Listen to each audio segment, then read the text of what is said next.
Telugu Desam party కార్యకర్తలకు అదేవిధంగా గౌరవనీయులైన నారా చంద్రబాబు నాయుడు గారికి, నారా లోకేష్ గారికి, మన పవన్ కళ్యాణ్ గారికి నా హృదయపూర్వక నమస్కారాలు సార్.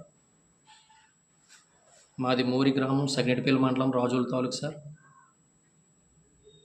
ఇక్కడ తెలుగుదేశం పార్టీ కార్యకర్త అన్నవాడికి ఎటువంటి విలువ లేదు, ఎవరు పట్టించుకునేవారు కూడా లేరు సార్. ఇక్కడ తెలుగుదేశం పార్టీని అందరూ పెంచుకుంటూ పోతుంటే మనం పక్క మాత్రం తగ్గించుకుంటూ వస్తున్నారు సార్.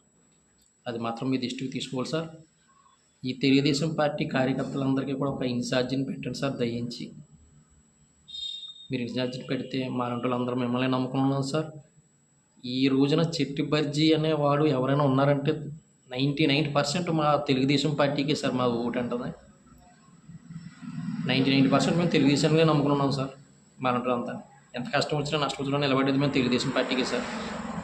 మాలంటూ ఎవరిని పట్టించుకునే వాళ్ళు లేరు సార్. అదేవిధంగా 10 సంవత్సరాల నుంచి నేను ఇంచుమించు లోన్ పెడతానే ఉన్నాను సార్, నాకు రాలేదు. 10 సంవత్సరాల పైనే సార్, 10 సంవత్సరాలు తక్కువ చెప్తున్నాను నేను. 10 సంవత్సరాల పైనుంచి పెడతానే ఉన్నాను, నాకు లోన్ రావట్లేదు. డబుల్ స్టేర్ వేసిన వాళ్ళకి లోన్ వస్తున్నది కానీ సార్, మా ఊరి గ్రామంలో సింగిల్ స్టేర్ వేసుకున్న వాళ్ళకి కూడా మాత్రం లోన్ రావట్లేదు సార్. నెలలో అప్పులు చప్పు చేసి మొత్తం మీద బిల్లింగ్ వేసుకున్నాను కానీ నాకు లోన్ అయితే మాత్రం రాలేదు సార్. అదేవిధంగా మా నాన్న గ్రామీణ పనులు చేస్తాడు సార్. గ్రామీణ పనులు చేస్తే గ్రామీణ పనులు చేసిన అందరికీ నరేంద్ర మోడీ బ్యాంక్ బుక్లో ₹1 పడుతుంది సార్. కానీ మా నాన్న గ్రామీణ పనులు చేస్తున్నాడు కానీ సార్, మాది అవడానికి ఇప్పుడు ఒక స్టేర్ కానీ సార్ ₹1 పడలేదు సార్. మొత్తం డబల్ స్టేర్ ఉన్న వాళ్ళకి అయితే మాత్రం ₹1 పడ్డది సార్. దాన్ని బట్టి మీరు ఆలోచించంటారు ఎంతవరకు వెళ్తుంది అన్నదని. అంటే లేనివాడికి ఏమీ పట్టలేదు సార్, ఉన్నవాడికి తప్ప. ముందు లేనివాడిని చూడమని చెప్పేసి మీరు చూడాలి సార్ ముందు.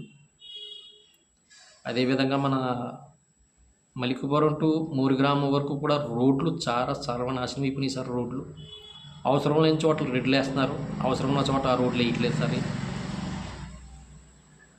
జగన్ గారు 5 సంవత్సరాలు వచ్చారు సార్, నరకం చూపించేశారు మాకు. ఈ రాజుల తాలూకాకి నరకం చూపించేశారు. మన ప్రభుత్వం వచ్చింది, మన ప్రభుత్వం వచ్చాక అసలు ఇక్కడ కార్యకర్త అన్నవాడిని ఎవరు పట్టించుకోవట్లేదు. కార్యకర్తలందరినీ పట్టించుకుని ఒక లైన్లో నడిపించేలా చేయాలని కోరుకుంటున్నాను సార్ నేను. అదేవిధంగా ఒక చిన్న మనవి సార్, మా అక్కలది రాజమండ్రి దగ్గర నావరం సార్. మా బావగారు చనిపోయి ఒక 5 సంవత్సరాలు అయింది సార్. ఆవిడ పింఛన్ డబ్బులకి చాలా ట్రై చేస్తుంది సార్, అవ్వట్లేదు. అక్కడ విఆర్ఓ మన జగనన్న గారి పార్టీ అంటండి. సీఎం గారు వచ్చినా సరే చేయనని చెప్తుందంటండి ఆవిడ. ఏం లేదు సార్, మా అక్క ఇక్కడికి వచ్చేద్దామని నిర్ణయించుకుని ఇక్కడ ఆధార్ కార్డు చేయించాను సార్.